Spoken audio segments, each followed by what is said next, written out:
Hi, my name is T. I'm really excited as BBM is officially launched on Android and on iOS, which is Apple. Its interface is similar to BlackBerry 10. I have already installed on my Galaxy S4, and for the sake of tutorial, I'm installing it on Grand Tours. Let's get started. Link is in the description is for the APK file. Just follow.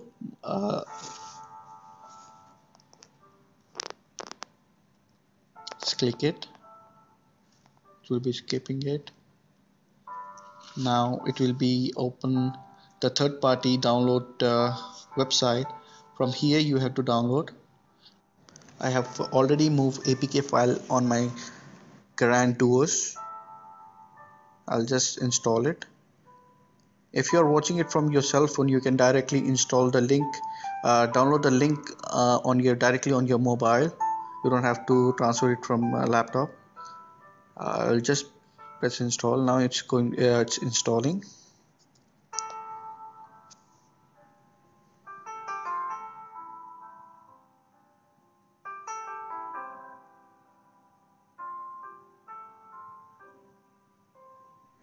Okay, I have rebooted my cell phone.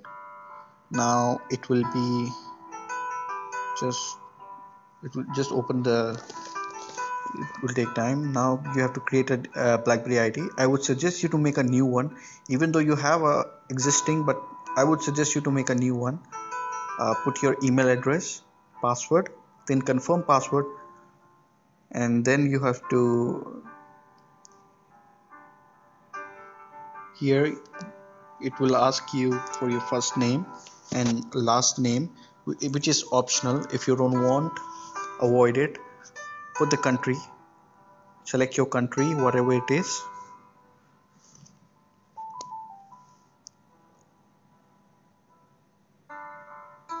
Then you have to write your date of birth. You're done with your date of birth, just take I don't want to receive information about product services. Take agreement or terms and condition, blah blah blah. Now it's just going to take a while, and meanwhile you have to move down to your computer and you have to confirm the email which will be sent by BlackBerry. It will be there, yeah, inbox. Just confirm that link. Once you open, confirm the link, it will directly show on your cell phone. The pin is already been provided, and that's it. And you can name it any by any name you want. Enjoy, and do give me your feedbacks, comment, and tell me how it was. Thank you. Bye bye.